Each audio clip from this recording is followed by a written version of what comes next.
Hello, good afternoon everyone. Then I hope आप सभी लोग ठीक होंगे। बात करते हैं सीधा टॉपिक पे। हमारा थर्ड पेपर स्टार्ट हो चुका है। थर्ड पेपर का कल हमने 1.1 पढ़ा था, आज हम पढ़ेंगे 1.2, जिसका नाम है assessment for diagnosis and certificate, निदान और प्रमाण पत्र के लिए मूल्यांकन, पेपर थर्ड। आगे देखें क्या बात कर रखी है।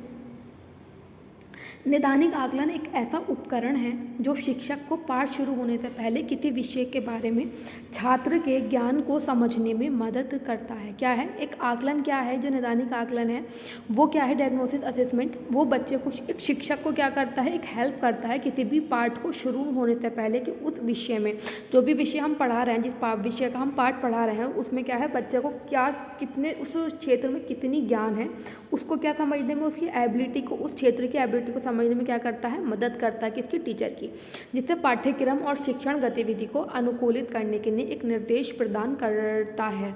जिससे जो हमारा सिलेबस, पाठ्यक्रम है और जो हमारी रणनीतियाँ हैं शिक्षण की, जो हम पढ़ाते हैं, अपने यूज़ करते हैं स्ट्रेटजी, उसको किस प्रकार से अडेप्ट करते हैं, वो क्या है, उसका एक निर्देश करना है। क्या, किसका कारण है, निदानिक आकलन का। निदानिक आकलन पूर्व आकलन का एक रूप है जो शिक्षक को निर्देश से पहले छात्रों की व्यक्तिगत क्षमता, कमजोरियों, ज्ञान और क्या है, ज्ञान और कौशल निर्धारण करने की अनुमति देता है। तो यहाँ बात कर रखी है इन्होंने, एक शिक्षक को निर्देश, कोई भी इंस्ट्रक्शन देने से पहले क्या है, सबसे पहले बच्चे की व्यक्तिगत क्षमता के, उसकी इंडिविजुअल एबिलिटी क्या है, उसकी वीकनेस, उसकी नॉलेज और उसके क्या है, उसके स्किल्स, वो कहाँ कहाँ पे कौन कौन से स्किल करने में क्या है, कुशल है। तो इस तरह की जो चीज़ें हैं निर्धारित करने में, सिलेक्ट करने की क्या करता है, ये अनुमति देता है। कौन? जो हमारा निदानिक आकलन होता है। इसका उपयोग मुख्य रूप से छात्रों को निदानिक रूप से प्रभावित करने के लिए किया जाता है, ताकि छात्रों की कठिनाइयों का निदान करने और पाठ्यक्रम योजना का सही ढंग करने को क्या है, उचित मार्ग मिल सके। कि हमें बच्चे को किस तरह से चीज़ें करानी है, जो उनकी डिफ़िकल्टी है उसके साथ हमें किस तरह से डील करना है। तो जब क्योंकि हमें पाठ्य योजनाओं को हमें किस तरह से हमें इसको प्रोसेस में लाना है बच्चे के साथ, तो क्या है, उचित मार्गदर्शन प्रदान करता है बच्चे को चीज़ें सिखाने से पहले हमारा निदानिक आकलन। तो यहाँ लिखा हुआ है निदानिक और प्रमाणीकरण के आकलन के लाभ। के लाभ क्या होते हैं हमारे निदानिक डायग्नोसिस एंड सर्टिफिकेट असेसमेंट के। तो यहाँ बात कर रखी है निदानिक और प्रमाणीकरण के आकलन के शिक्षक एवं छात्र दोनों को क्या है, दोनों को लाभ होते हैं। शिक्षक को भी लाभ होगा और हमारे स्टूडेंट है उसको भी लाभ होता है। मतलब कि डायग्नोसिस एंड सर्टिफिकेट आकलन असेसमेंट का। यह शिक्षक को सार्थक और कुशल निर्देश की योजना बनाने की अनुमति देता है। क्या, जब एक शिक्षक किसी भी चीज़ के लिए बच्चों को क्या है, एक निर्देश, एक इंस्ट्रक्शन बनाता है कि किस तरह से उसे प्रोग्राम बना रहा है, किस तरह से उसे चीज़ें कंडक्ट करनी है। तो ये जो हमारा, जब हम बच्चे के बारे में हमें चीज़ें मालूम होंगी, बच्चे की एबिलिटी, उसका इंटरेस्ट, तभी हम चीज़ों को क्या है, स्पेसिफाई करके बच्चों के अनुरूप इस चीज़ को बना सकते हैं। यह शिक्षक की मदद करता है कि छात्र कैसे सीखता है और क्या सीखता है, उनकी रुचि एवं प्रेरणा को जानने का अवसर प्रदान करता है। क्या है, ये जो शिक्षक, टीचर होता है, उसकी हेल्प करता है कि जो उसका छात्र है, जो उसका स्टूडेंट है, वो किस प्रकार से सीखता है, उसकी सीखने की स्पीड क्या है, वो किस तरह से सीखता है और वो क्या क्या चीज़ कितने कितने टाइम में सीखता है और कितने टाइम तक वो अपनी चीज़ को अपने माइंड में बना के रख सकता है। उसकी जो भी इंटरेस्ट होगा, उसको मोटिवेशन क्या है, उसको विभिन्न प्रकार से उनको अपॉर्चुनिटी दी जाती है, उन्हें अवसर प्रदान किए जाते हैं। प्रमाणीकरण के माध्यम से छात्रों के लिए उचित पाठ्यक्रम और गतिविधियों की योजनाओं का नियोजन सरल हो जाता है। जब हम बात करते हैं सर्टिफिकेट असेसमेंट की, तो उसके माध्यम से क्या होता है, छात्रों के लिए उचित पाठ्यक्रम और जो उनकी एक्टिविटीज़ होती हैं उसको किस प्रकार से कंडक्ट करना है, वो क्या हो जाता है, वो ईजी हो जाता है। शिक्षक छात्रों की योग्यता, स्तर, क्षमता, अभिरुचि के अनुसार अपने विषय और पाठों पर ध्यान केंद्रित कर सकते हैं। शिक्षक क्या है, अपने बच्चे की, जो भी स्टूडेंट है, उसकी योग्यता, जो उसका लेवल होता है, उसकी एबिलिटी होती है ना, उसकी क्षमता होती है, इसका इंटरेस्ट होता है, उस सभी के अनुसार क्या है, विषय और पाठ पे क्या करते हैं, हम बच्चों के हिसाब से उसको पढ़ाते हैं, बच्चे के वे में पढ़ाते हैं और जो क्या होता है, जिससे बच्चा उस चीज़ पे अपना ध्यान केंद्रित कर सकते हैं, इंटरेस्ट के साथ उस चीज़ को पढ़ता है। उसके बाद हम देखें यह निर्देश को व्यक्तिगत करने के लिए जानकारी प्रदान करता है कि हमें क्या चीज़ें करनी है, हमें इंडिविजुअल देना है बच्चों को, जो इंस्ट्रक्शन हम लोगों को प्रोवाइड करना है वो हम मल्टीपल इंस्ट्रक्शन एक बार में एक बच्चे को नहीं प्रदान कर सकते, तो हमें क्या करना है, व्यक्तिगत करने होते हैं यहाँ पे निर्देशन।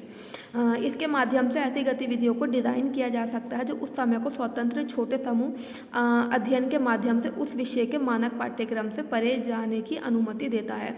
ऐसी मतलब एक्टिविटी को मतलब के डिज़ाइन करना है, इसका माध्यम क्या है, केवल टाइम जो हमारी स्वतंत्र मतलब कि स्वतंत्र रूप से छोटे छोटे समूह में क्या कर सकता है, छोटे छोटे समूह में, कम समूह में चीज़ों को अच्छे से एडजस्ट कर सके, और जो भी हमारा विषय का जो हमारा पाठ्यक्रम है क्या है, उसको किस तरह से बच्चों के सामने मतलब कि समूह में सिखाना है, वो चीज़ें जो हमारी आती हैं उसी के अंतर्गत आती हैं हमारी। इसके बाद हम देखें यहाँ बात कर रहे हैं कि कुछ बुद्धि परीक्षण की, जिस टाइम हम बुद्धि का परीक्षण करते हैं तो कौन कौन से टूल्स है ना क्या उसमें यूज़ होते हैं। सबसे पहले लिखा है Wechsler individual achievement test, Woodcock Johnson 3 test of cognitive disability, bachelors adult intelligent scale, Stanford and Binet intelligent test, Peabody individual achievement test. उसके बाद है यूनिवर्सल नॉन वर्बल इंटेलिजेंस के बाद है डिफरेंशियल एबिलिटी स्केल। ये जो हमारे मैंने अभी नाम आप लोगों को पढ़ के सुनाए हैं, जो पढ़ के बताए हैं, ये सब क्या है, ये हमारा बुद्धि परीक्षण है कि हम बुद्धि का अपना असेसमेंट या उसका आकलन किन किन टूल से करते हैं। तो वो मतलब एक तरीके से उनके टूल्स ही आप समझो, आपके ये टूल्स हैं उनके, ठीक है। तो हमारा जो बुद्धि का मतलब कि जो हम आकलन करते हैं वो 3 तरह से आकलन करते हैं हमारे। हाँ, जो मतलब हमारे टॉपिक की डिमांड है, एक एक करके हम उनको समझते हैं और उन टॉपिक्स को हमें कौन कौन से हम टूल्स के थ्रू उनका असेसमेंट करते हैं, एक बार वो देख लेते हैं। तो सबसे पहले अगर मैं बात करूँ, सबसे पहले हमारा आता है पर्सनैलिटी परीक्षण, मतलब हमारा व्यक्तिगत परीक्षण, मतलब पर्सनल, ठीक है, सॉरी पर्सनैलिटी, पर्सनल नहीं पर्सनैलिटी। तो व्यक्तिगत परीक्षणों को जब हम तो किसी व्यक्ति की प्रेरणा, उसकी वीरता, उसका इंटरेस्ट, उसकी भावनात्मक बनावट, उसकी क्या फीलिंग्स है, लोगों को स्थितियों के अनुसार बातचीत करने की शैली के बारे में, जो हमारे ये पर्सनालिटी से रिलेटेड हमारे स्किल्स होते हैं, इसको किस प्रकार से असेस किया जाता है, इसको जो हमारी सारी हमने बात करी, सारे स्किल जो असेस किए जाते हैं वो हमारे व्यक्तिगत परीक्षण के अंतर्गत आते हैं। तो हम एक एक करके बात करेंगे कि व्यक्तिगत परीक्षण के लिए मतलब कौन कौन से टूल्स से हम पर्सनैलिटी का अपना असेसमेंट कर सकते हैं। तो हमने 3 तरह के पढ़ा, पर्सनैलिटी असेसमेंट है, एटीट्यूड असेसमेंट है और हमारा अचीवमेंट असेसमेंट है। तो सबसे पहले हमने पढ़ा पर्सनैलिटी अचीवमेंट क्या होता है। पर्सनैलिटी अचीवमेंट में हमारे क्या है, हमारी इंटरेस्ट, हमारी रुचि, हमारे बातचीत करने का स्टाइल सब क्या है, इसमें इस चीज़ का असेस किया जाता है एक मतलब एक तरीके से। तो हम बात करते हैं अब दूसरे बारे में, व्यक्तिगत परीक्षण से हम क्या समझते हैं, हमारा हो गया। इसके बाद मैं पढ़ूँ तो यहाँ पे ये लिखा हुआ है, सॉरी लिखा हुआ नहीं है, मैं हेडिंग यहाँ पे नहीं पढ़ी हुई है, तो मैं आप लोगों को बता दूँ, ये है अचीवमेंट असेसमेंट, अचीवमेंट टेस्ट। कि अचीवमेंट किस तरह से टेस्ट किया जाता है, कौन कौन सी चीज़ों से किया जाता है। पहले हम देखेंगे हमारे अचीवमेंट में आती क्या क्या चीज़ें। तो यह लिखा है प्रत्येक व्यक्ति अपने जीवन में अनेकों प्रकार का ज्ञान तथा कौशल प्राप्त करता है। जैसे हम सभी जानते हैं कि हम लोग अपने बचपन से लेकर जब तक बड़े होते हैं तो अपनी लाइफ में हम क्या करते हैं, अनेक प्रकार की नॉलेज और हमारे स्किल क्या है, हम लोग सीखते हैं। इस ज्ञान तथा नॉलेज में कितनी दक्षता व्यक्ति ने प्राप्त की है। कभी कुछ कुछ चीज़ होती है, कुछ कुछ चीज़ों में हम बहुत अच्छे होते हैं, कुछ कुछ चीज़ों में हम मतलब कि नॉर्मल होते हैं। तो इसमें ये चीज़ चेक की जाती है कि जो हमारी नॉलेज और हमारे स्किल्स की एबिलिटी है वो कितनी, हमने कितनी % तक प्राप्त की, कितना अच्छा हम कौन से क्षेत्रों में कर रहे हैं। इसका पता उस ज्ञान तथा कौशल की उपलब्धि परीक्षण से ही चलता है। विद्यालय की विभिन्न कक्षाओं में अनेकों प्रकार के छात्र शिक्षा ग्रहण करने के लिए आते हैं। समान मानसिक योग्यताओं से संपन्न न होने के कारण वह समय की एक ही अवधि में विभिन्न विषयों तथा कुशलताओं में विभिन्न सीमाओं तक प्रगति करते हैं। उनकी इसी प्रगति, प्राप्ति तथा उपलब्धि का मापन या मूल्यांकन करने के लिए उपलब्धि परीक्षणों की व्यवस्था की गई। जो हमारा अचीवमेंट टेस्ट किया जाता है वो किसने किया जाता है, कि हम सभी जानते हैं कि एक क्लासरूम में विभिन्न प्रकार के बच्चे आते हैं, बट हम लोग देखते हैं कुछ का लेवल अच्छा होता है, कुछ का लेवल डाउन होता है, कुछ का लोग मिडिल लेवल के होते हैं। तो उन्हीं के बेसिस पे क्या है, उनका अचीवमेंट टेस्ट किया जाता है, जिसके लिए विभिन्न प्रकार के मतलब के टेस्ट अवेलेबल है। मैं लास्ट में आपको तीनों प्रकार के जो मैंने टेस्ट बता रही हूँ उनके बारे में बताऊँगी कि हम कौन सा टेस्ट किस टूल्स के साथ कर सकते हैं।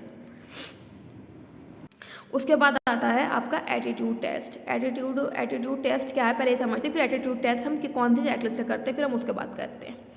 तो यहाँ लिखा हुआ है लोगों के नज़रिए को मापने के लिए एटीट्यूड टेस्टिंग की जाती है। इसका उद्देश्य निर्णयों की सूचित करने, मानवीय अंतरों को समझने और व्यक्तिगत प्रकार के बारे में ज्ञान प्राप्त करने के लिए लोगों के विश्वासों और व्यवहारों की एक मात्रा निर्धारित करना है।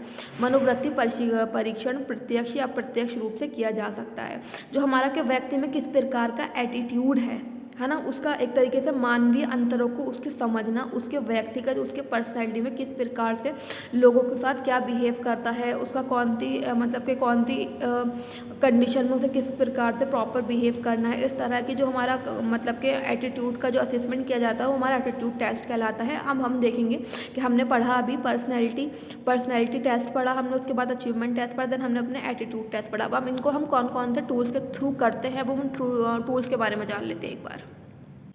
अभी मैंने सबसे पहले पढ़ा था पर्सनैलिटी टेस्ट होता क्या। तो पर्सनैलिटी को हम मेजर करने के, पर्सनैलिटी को टेस्ट करने के लिए कौन कौन से टूल्स का यूज़ करते थे, तो यह है फर्स्ट लिखा हुआ है 6 पर्सनैलिटी फैक्टर क्वेश्चनियर 6PF। उसके बाद है बेसिक पर्सनैलिटी इन्वेंटर BPI। उसके बाद है थीमेटिक एप्रिसिएशन टेस्ट TAT। उसके बाद है रोशंस टेस्ट। उसके बाद हम अचीवमेंट, जो हमारी सफलता है उसको किस तरह से हम मेजर कर सकते हैं, उसका किस तरह से हम असेस करते हैं, वो कौन कौन से टेस्ट के थ्रू। उसके बाद है Kaufman test of education achievement KT। उसके बाद है बैचलर इंडिविजुअल असेसमेंट टेस्ट। उसके बाद है वुडकॉक जॉनसन सहायजुका बैटरी अचीवमेंट। ठीक है, उसके बाद हम बात करें कि हमारे एटीट्यूड हम कौन कौन से टूल्स के थ्रू उसका असेस करते हैं। ये लिखा है यहाँ पे लिंकर्ट स्केल, उसके बाद है थर्स्टन स्केल एक्सेट्रा। तो हम लोगों ने पढ़ा, अपने टॉपिक के हिसाब से मैं बात करूँ कि हमने assessment for diagnosis and certificate पढ़ा, उसके हमने बेनिफिट्स पढ़े, क्या उसके लाभ होते हैं, बुद्धि परीक्षण किन किन टूल्स के साथ किया जाता है। उसके बाद हमने 3 पढ़े कि हमारा असेसमेंट कौन सी बेसिस पे होता है, हमारा पर्सनैलिटी का होता है, उसके बाद हमारा अचीवमेंट का होता है, हमारा एटीट्यूड का होता है। एटीट्यूड का कौन कौन से टूल्स के सहायता होता है, हमने ये चीज़ भी देखी। देन आई होप आपको टॉपिक समझ में आया होगा। Then thank you for watching my video.